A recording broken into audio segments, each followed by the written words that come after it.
그 미국 트럼프 행정부가 중국과의 갈등이 연일 격화가 되고 있는데요.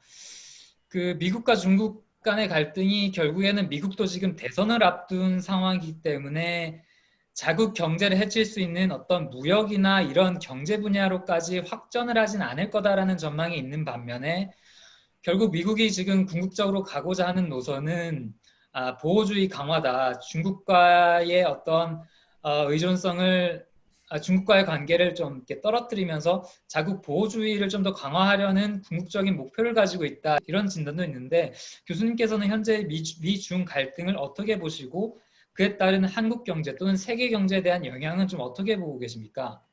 앞으로 제 생각에는 더 나빠지지 좋아지지는 않을 거라고 생각합니다. 경제적인 문제를 떠나가지고 지금 미국에서 공화당하고 민주당을 보면은 의견 차이가 많은데 한 가지의 의견 차이가 없는 것은 이제 중국에 대해서입니다. 미국 국민들이 지금 이제 중국이 보면 굉장히 이제 unfair trade를 하는 나라다. 인권에 대해서 침해를 많이 한다. 그리고 또 코로나 바이러스도 중국에서 왔고 현재 홍콩 사태가 이렇게 좋지 않으니까 지금 미국 여론이 전반적으로 공화당 민주당 할 것 없이 중국에 대해서 굉장히 네거티브입니다. 그렇기 때문에 누가 대통령이 되든지 간에 앞으로 미국과 중국 관계는 썩 좋아질 거라고 생각하지 않습니다. 그러면 이제 미국도 그렇고 특히나 한국은 무역이 굉장히 중요한데 지금 현재 미국하고 중국하고 무역을 보면은 미국이 중국에서 그렇게 옛날같이 많이 사고 있지 않고 중국도 그렇게 미국에서 많이 이제 수입을 하지 않고 있거든요. 그렇기 때문에 경상수지 적자를 보면은 조금씩 좋아지는데 그 이유가 트레이드를 더 많이 해서 되는 게 아니고 서로 적게 사기 때문에 지금 그렇게 되고 있거든요. 제 생각에는 그게 하루아침에 바뀌지 않을 거라고 생각합니다. 그러니까 미국에서 생각하는 게 뭐냐 그러면 중국이 이 unfair trade practice를 옛날에도 그렇게 했고 앞으로도 그렇게 계속 할 거고 또 이 사람들은 소비를 안 한다. 그러니까 소비, consumption 중국을 보면은 GDP 한 40%밖에 안 되지 않습니까? 미국에는 한 뭐 70% 이렇게 80% 이렇게 되는데 그러니까 중국 이 사람들은 이게 소비는 않고 돈을 많이 세이브 해가지고 그걸 가지고 투자를 해가지고 또 수출을 더 많이 하게 된다. 그게 꼭 100% 옳은 건 아니지만은 대부분 미국 국민들이 지금 그렇게 생각하고 있습니다. 그렇기 때문에 좀 부정적으로 생각하고 있거든요. 그래서 제 생각에는 글로벌 트레이드가 이제 2021년에는 조금씩 나아질 수 있겠지만은 그렇게 썩 많이 나아질 거라고 생각하지 않습니다. 그렇게 되면은 수출 의존도가 많은 한국 경제 같은 데는 좀 타격이 계속해서 많겠죠. 첫 번째는 이제 중국의 수출이 줄어들 거고 또 중국에 있는 뭐 기업들이 한국에서 물품을 사가지고 해외에 또 수출하지 않습니까? 그 사람들도 그렇게 수입을 많이 안 할 거고 그렇기 때문에 한국 경제, 한국 기업들에 계속 큰 타격이 많을 거라고 생각합니다. 만일 바이든 부통령이 대통령이 된다고 그래도 제 생각에는 무역 갈등은 계속 할 거라고 저는 생각합니다. 지금 미국 그 바이든 부통령의 당선 가능성도 살짝 얘기를 해주셨는데 미국 대선도 한국에서도 큰 관심거리입니다. 월가에서는 지금 바이든의 승리를 점치는 시각이 많다고 하던데 실제 분위기가 좀 그런가요? 여론조사를 보면은 이제 바이든 씨가 이제 대통령이 될 거라 그런 게 많은데 오늘 또 월스트리트 저널에 그런 얘기가 나왔는데 당신은 누구를 찍겠어? 그러면은 나는 바이든을 찍겠어 그렇게 말하는데 그러면 당신 옆집 사람은 누구를 찍겠어? 그러면 그 사람은 아마 트럼프를 찍을 거라 그렇게 생각하고 있다는 거거든요.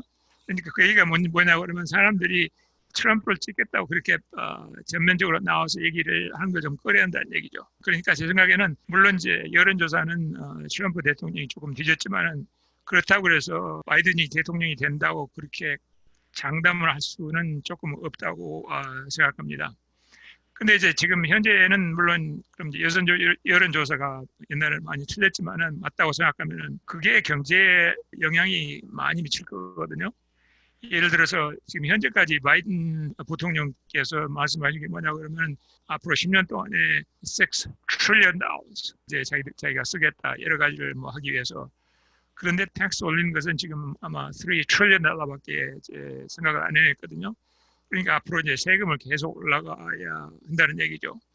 그러면은 이제 세금이 올라가고 또 기율도 많아질 텐데 기율이 많아지면은 경제 성장률이 많이 올라갈 수가 없거든요. 그러니까 경제라는 건 간단히 얘기하면은 이게 성장이냐 분배냐 그게 두 개 다 필요합니다.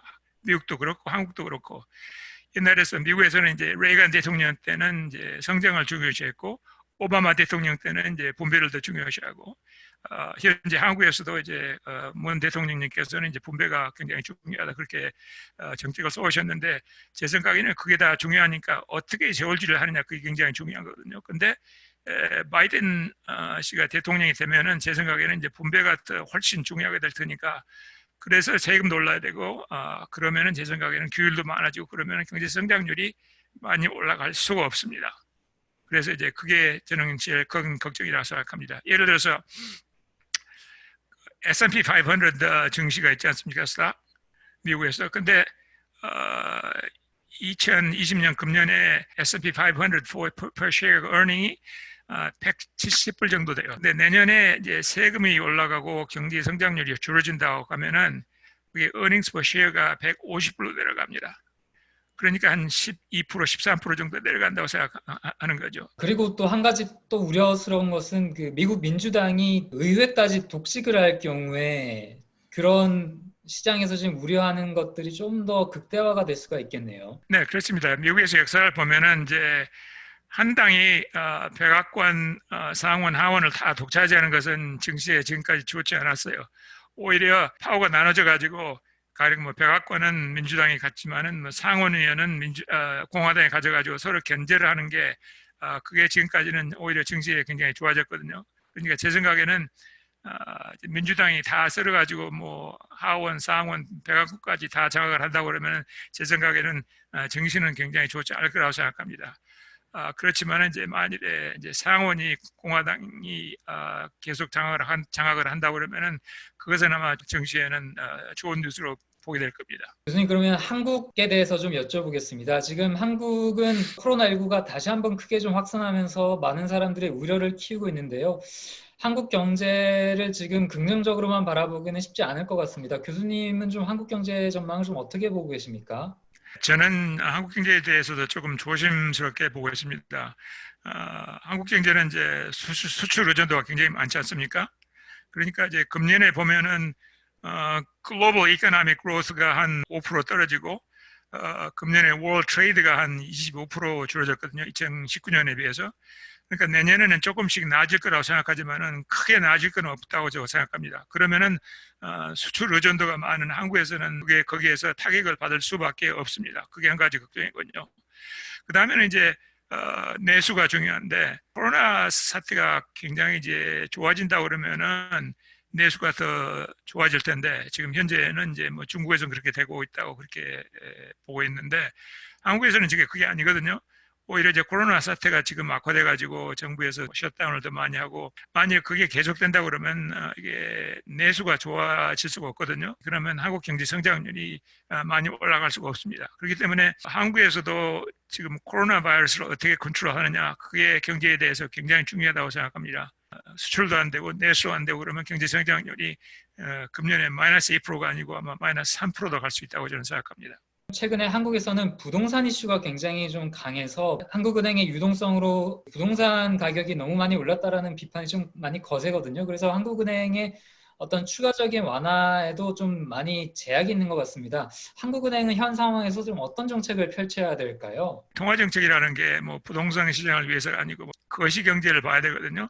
그러니까 거시 경제를 봐서 이렇게 유동성을 늘리니까 어떤 데는 손해를 볼 수 있고 어떤 섹터에서는 이제 도움이 될 수가 있거든요. 미국에서도 그렇지만 지금 부동산이 굉장히 잘 되고 있거든요. 왜냐하면 이자가 낮지, 유동성이 많지. 그러니까 부동산 증권 시장이 굉장히 잘 되고 있지 않습니까? 그렇지만은 제일 중요한 것은 부동산을 보는 게 아니고 증권 시장을 보는 게 아니고 거시 경제를 봐야 하거든요. 한국도 저는 그렇게 해야 한다고 봐야 한다고 생각합니다. 지금 현재는 이제 한국은행에서 저는 굉장히 잘하고 있다고 생각하는데 옛날에는 제가 좀 불평을 많이 했는데 그 이유가 뭐냐 그러면 이게 거시 경제를 보지 않고 뭐 부분적으로 보는 게 좋지 않거든요.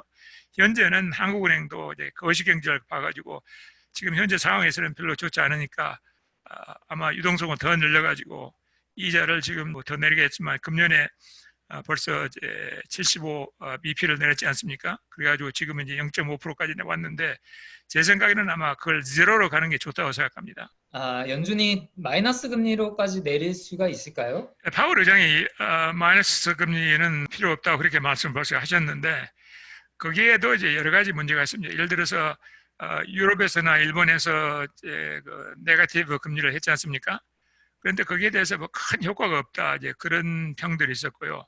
그 다음에 또 한 가지 걱정한 게 뭐냐 그러면은 디플레이션입니다. 만일에 연준에서 이제 네거티브 금리로 간다 그러면 사람들이 정말 상황이 굉장히 이게 나쁘구나. 앞으로 아마 이제 디플레이션이 될 가능성이 많구나. 그러면은 사람들이 돈을 쓰지가 않아요. 그런 상황이 일본에서도 생겼고 유럽에서도 조금 생겼거든요. 그렇기 때문에 제 생각에는 연준에서 네거티브 금리는 안 할 거라고 생각합니다. 네, 교수님 오늘 말씀 참 감사하게 잘 들었는데요.